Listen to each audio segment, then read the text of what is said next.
something very important that will, if it's not affecting you today, at some point in your life, it will affect you or a family member. And we're with Kim Praitano, who is the president and CEO of Gilda's Club, South Florida. Thank you very much for being here. Thank you for having me.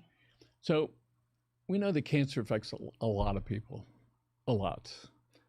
Tell us some of the figures that you have in mind that you'd like to share. So in the South Florida area, when we're talking about just Broward, Miami-Dade, Palm Beach County alone, we're talking about over 30,000 individuals a year will be diagnosed with cancer, and that's significant. That's new cases. New cases. Right. Plus, because of science and technology, we already have a significant number of people that are living with cancer. And we try and prolong that lifespan as much as possible. Yes. So let's go over some of your history, if you don't mind. Okay. So I went to my favorite places to look this up. So I'm not going to bore people with the long stuff, but the short stuff here is you're the president and CEO of the Gilda's Club of South Florida. You serve 5,000 people a year plus. Yeah. Pretty amazing. Yeah. Tell people why the name Gilda's Club South Florida. So Gilda Radner was one of the original cast members of Saturday Night Live. She was the only woman on the show. We remember that. We remember that. She was very, very famous and popular immediately. She had so many funny characters. And shortly after she became famous, she was diagnosed with ovarian cancer. And she wasn't diagnosed properly for 8 months. So early screening is really important to positive outcomes in cancer. And so being misdiagnosed at first, she lost that time. And she died very young. She died at 42 years old. But before she died, she realized that the medical diagnosis and the medical treatment was only part of having cancer. It was the emotional and psychological aspects, the financial toxicity that comes along with all of those bills. And she wanted a place for people to go where they wouldn't have to worry about those things, where they could get those other services for free. And it's interesting because so often that emotional and then the intellectual part is sort of combined in there.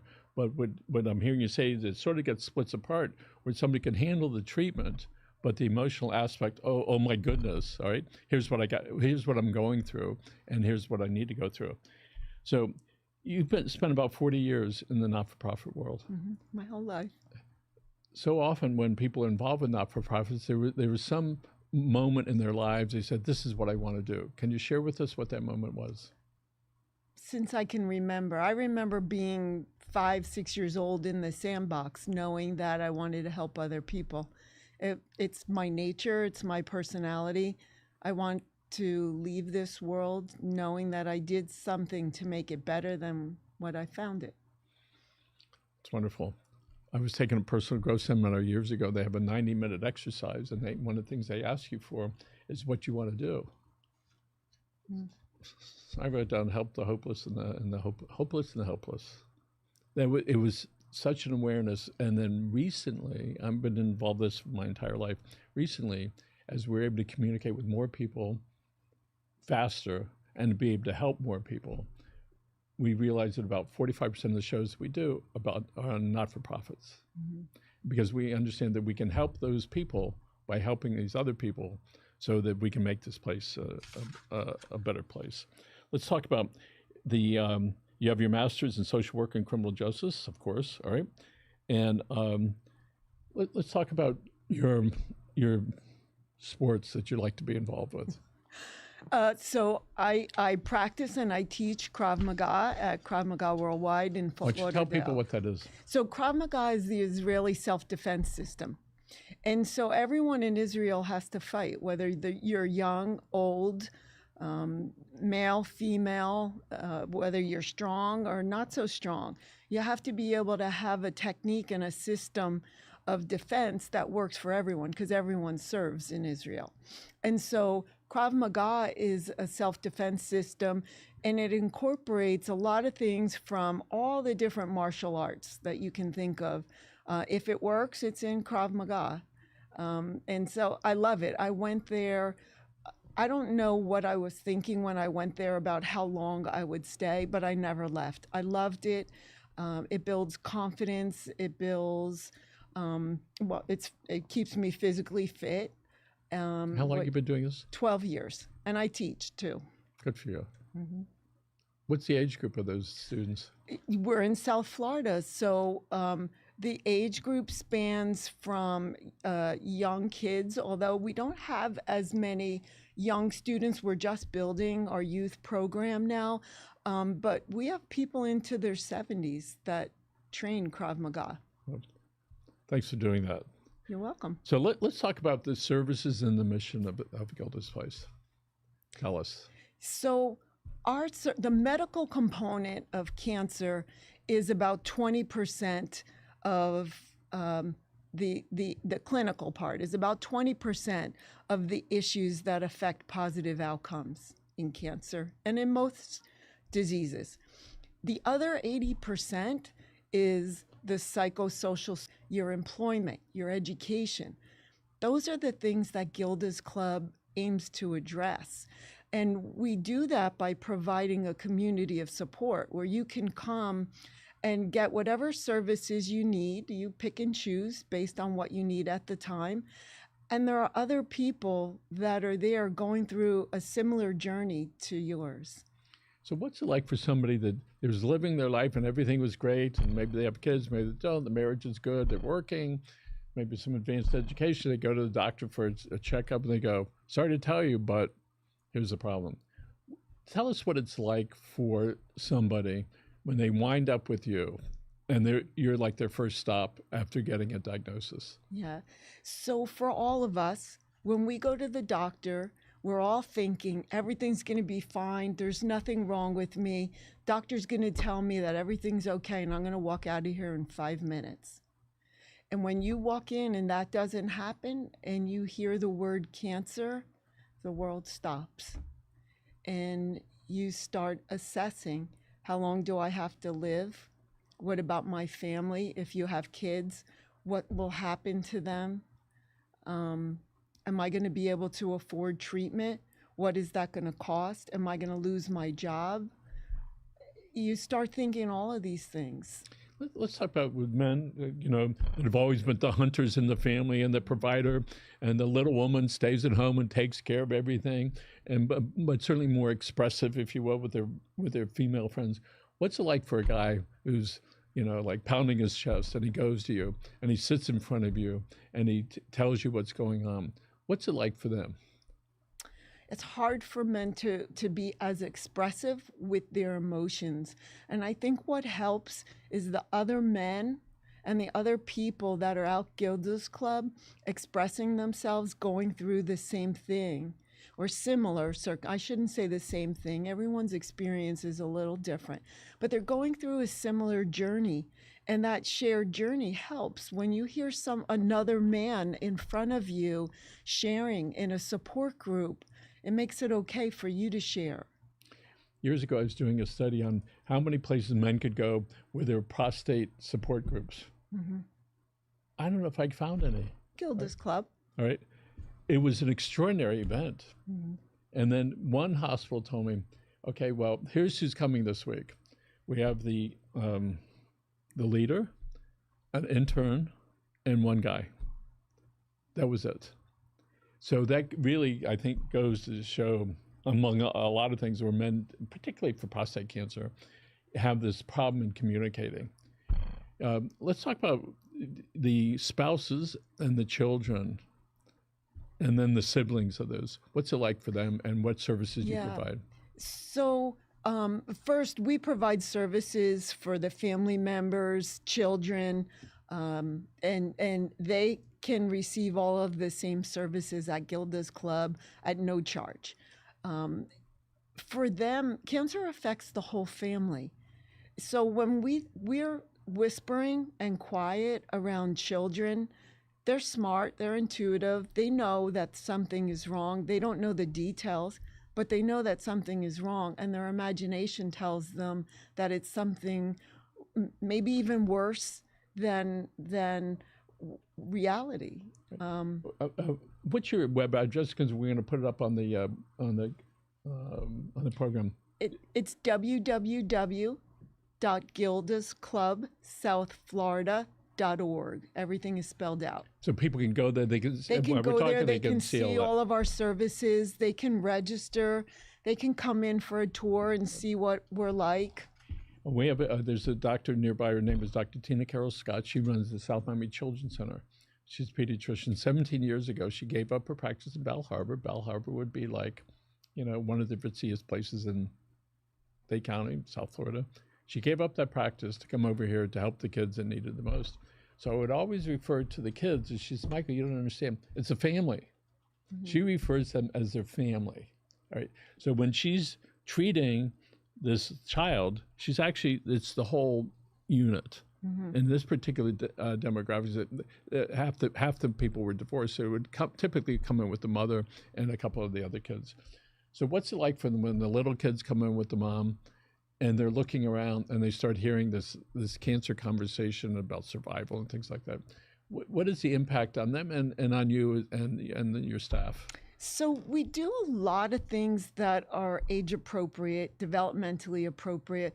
For kids, we do the Family Fun series. So their parents can come and they can get support from other adults. But we may be having an event, like we have an event coming up in a couple of weeks. It's a mad science event. And so the kids will be interacting with each other with the science event. So for a couple of hours, they can immerse themselves in something and not have to think about cancer while their parents are getting support. And so we're not always talking about cancer. We're not always crying. It's not always sad. There's a lot of laughter at Gilda's Club. So recently you expanded your facility. Tell us about that. Yeah, so we were in a small historic home in downtown Fort Lauderdale, and we just expanded our services, and the number of people that were coming to us far outweighed what we could provide in that building. And during the pandemic, we did a capital campaign, and we purchased a 15,000 square foot building, and we renovated it all through the pandemic. And our campaign is done. It's over. Our building is paid for, and we can do a lot more. The number of people who are getting cancer is growing, so we have to be ready to serve that community. We have Dr. Michael Zinner, who runs the Miami Cancer Institute. So you know what the number one cause of cancer is? Age. Mm-hmm. And the older we get, the more we're starting to realize that. And then when you're younger, you don't think about it too much. What are some of the medical facilities or other services where you can send people to?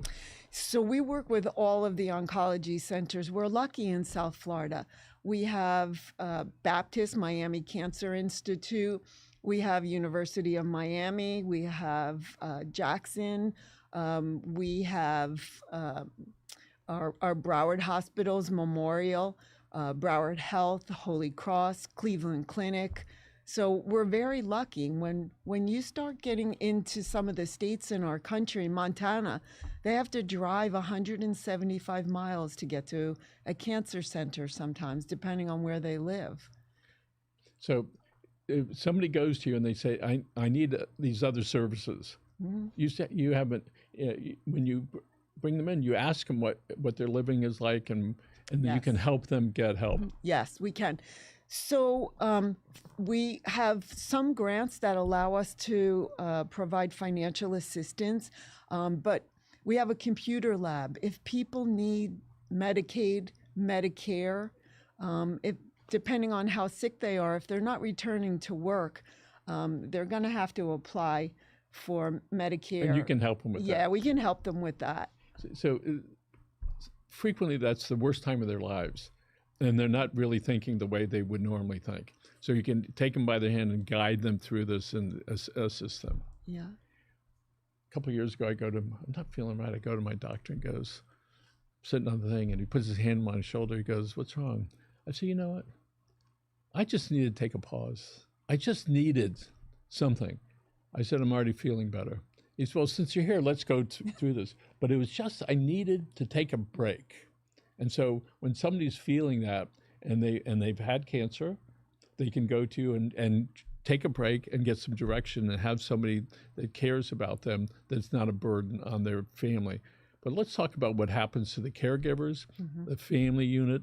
Let's talk about those dynamics. It's hard. It's hard to be a caregiver. As you watch your loved one get sicker and sicker, you want to do everything that you can to help them.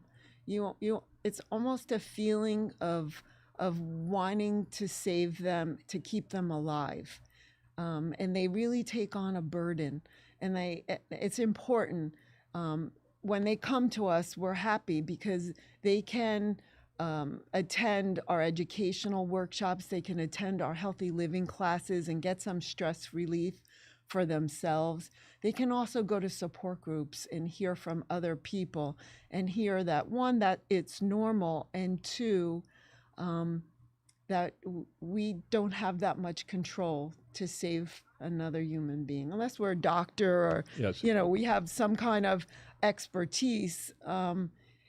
We don't have control over that. So you mentioned about 20-25% is the medical part. The rest is all that other stuff that in and itself can be just so totally overbearing on families, especially if the getting the service or paying for it is of concern. And that's why we don't charge for our services. We raise money in other ways. We have events, we apply to private foundations, we get major gifts, we have corporate partnerships so that people don't have to worry about the cost. When Gilda Radner and her then husband, Gene Wilder, started the first Gilda's Club, the first thing they said was, this costs a fortune, and they had money, but they knew that the rest of the world probably couldn't afford what they could afford.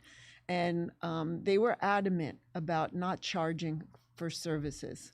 In the name, when it says South Florida, that implies there's there are more of these. There are. Tell us about that. There are. So we're part of the cancer support community. There are other Gilda's clubs and cancer support communities throughout the country and in other countries. We work very closely with our partners in Canada.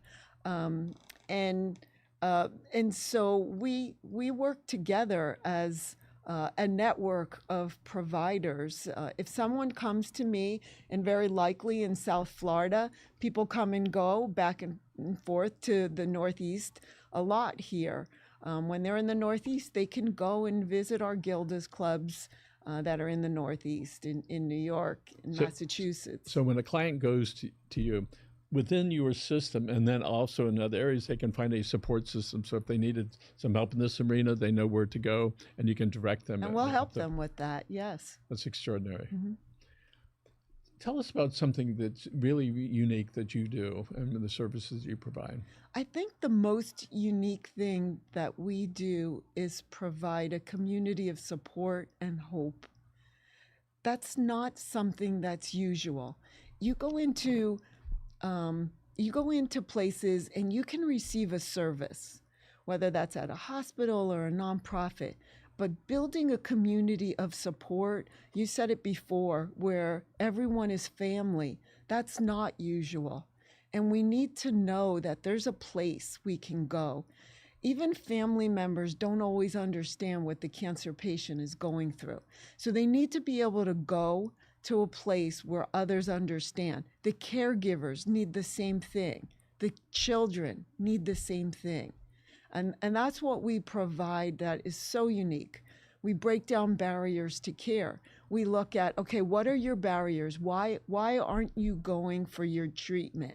Maybe transportation, it may be housing, it may be they don't have enough money and they're deciding, do I want to pay for medication or do I want to buy food? Do you hear often where somebody says, I'm not going to go to the treatment because I've heard the side effects are X? Do people tell you that? Sometimes people want to go for different treatments. They want to go for holistic approaches, and that's not for us to decide. That's for someone to decide with their treatment providers. We try to provide all of the information to empower people. We have the best oncology specialists from our South Florida oncology centers that people can listen to. and they can make their own decisions of what options are best for them. We want people to get the best health outcomes.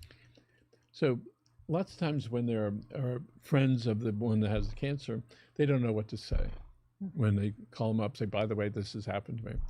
So what are some of the responses that you hear, and what's it's not a perfect thing, but something that you could say when somebody says, listen, this is what's happened? Here's what I hear a lot. When someone has cancer, their friends come up to them and they say, how are you? Really, how are you?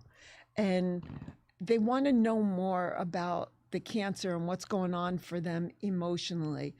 And I think people who have cancer, that's not the only thing about them. Cancer is not what defines them as a person. There's other things going on for them. And they'll talk about what's important to them, what they want to talk about.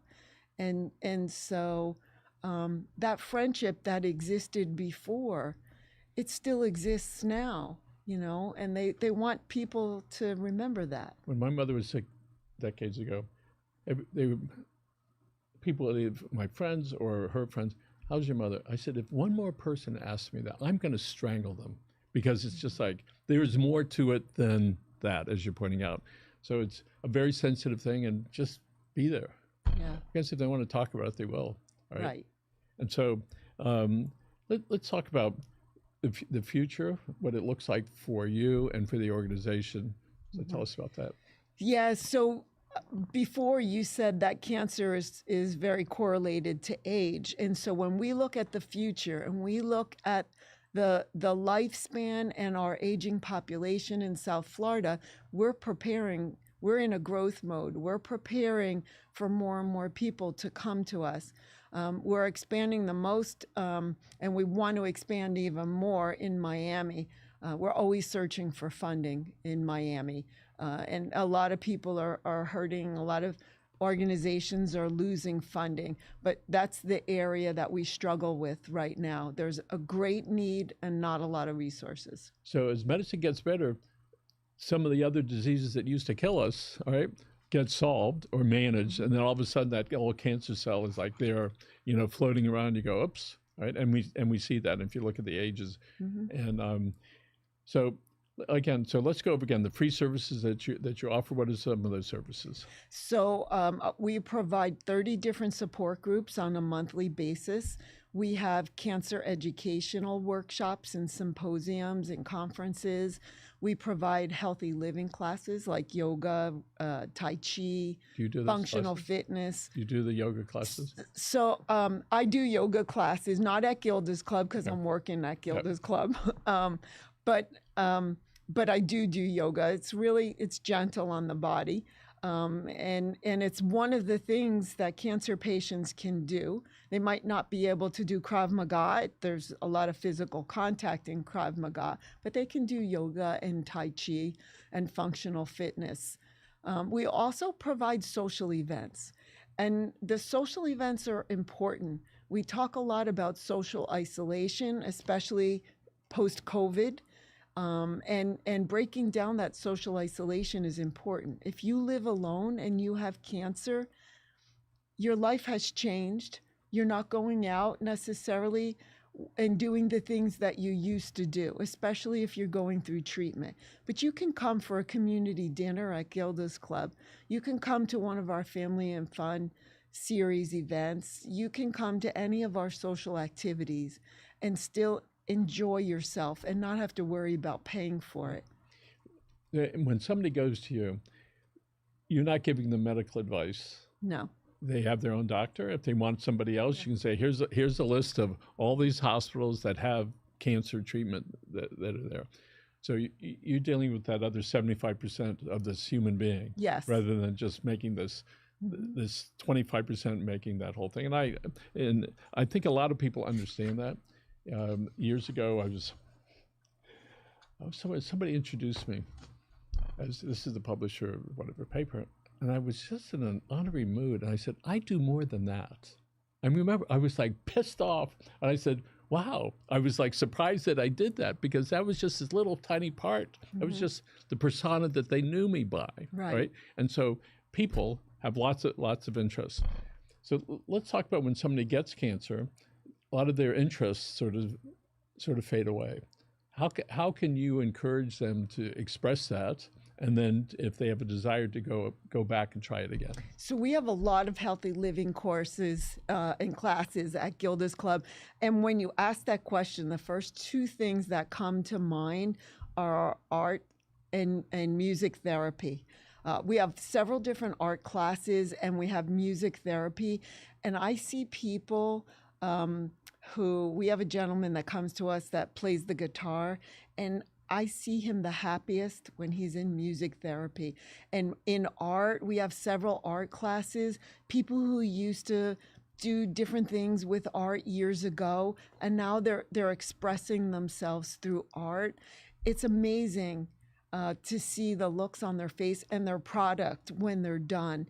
Not everyone can go and express themselves verbally in a support group, but they can through music and art. It's interesting because when you look at artists or a writer or a creator of a building, it's all very creative work, and the minds work a certain way, and especially with music where it affects the brain specifically. And so I'm glad that you're doing that, because you're saving a lot of folks. We have a few minutes left, and what I'd like you to do is I want you to think about some people that have helped you along your journey.